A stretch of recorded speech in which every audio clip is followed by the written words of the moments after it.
Ever pondered the intricacies of confined space safety? Well, today we unravel this complex tapestry, one thread at a time. Imagine a space that's not necessarily designed for people, but where work often takes place. It could be a vat, a pit, a tank, a duct, a sewer, a tunnel, or a silo. Essentially, it's a space that's large enough for a worker to enter and perform tasks, but has limited or restricted means for entry or exit and isn't designed for continuous occupancy. That, my friends, is a confined space. Now, as you might expect, these spaces come with their own unique set of hazards. These dangers include, but are not limited to, toxic atmosphere, oxygen deficiency or enrichment, flammable or explosive atmospheres, flowing liquid or free-flowing solids, and excessive heat. Each of these can pose severe risks to life and health, so it's essential to be mindful of them. The Occupational Safety and Health Administration, or OSHA, has specific requirements for working in such areas. According to OSHA, employers must evaluate their workplaces to determine if spaces are permit-required confined spaces. A permit-required confined space has one or more of these characteristics: a hazardous atmosphere, material that could engulf someone inside, walls that converge inward or floors that slope downward and taper into a smaller area which could trap or asphyxiate, or any other recognized safety or health hazard such as unguarded machinery or exposed live wires. Scene script. Voiceover. Let's dive deeper into the lockout-tagout procedure during confined space work. As we've already mentioned, this is a safety measure that ensures dangerous machines are properly shut off and cannot be started up prematurely during maintenance or repair work.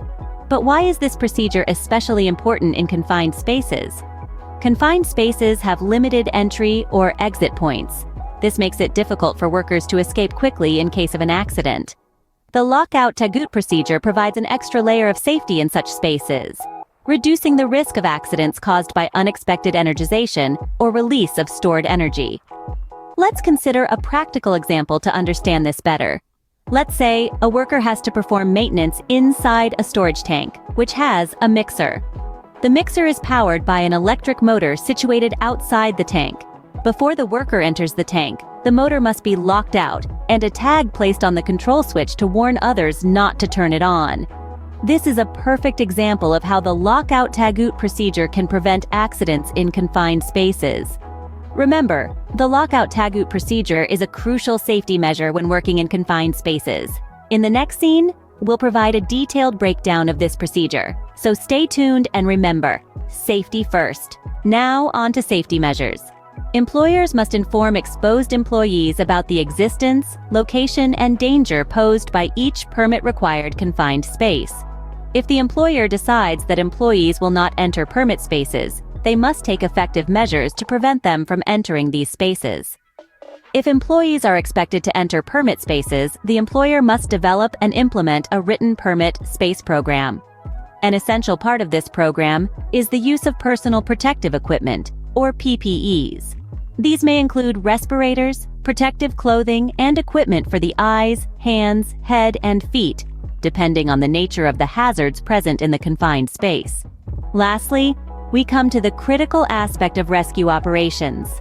The employer must ensure that rescue services are available and that the rescuers can reach the victims within a time frame that is appropriate for the permit space hazard.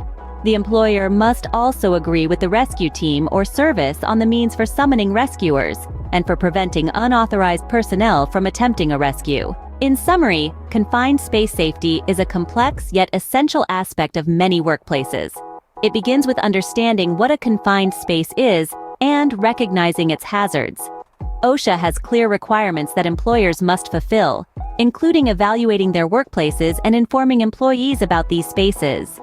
Safety measures, including the use of PPEs, are crucial, and so is having a rescue plan in place. Remember, safety is not just a requirement, it's a commitment to the well-being of every individual in the workspace. So take a step today towards a safer tomorrow.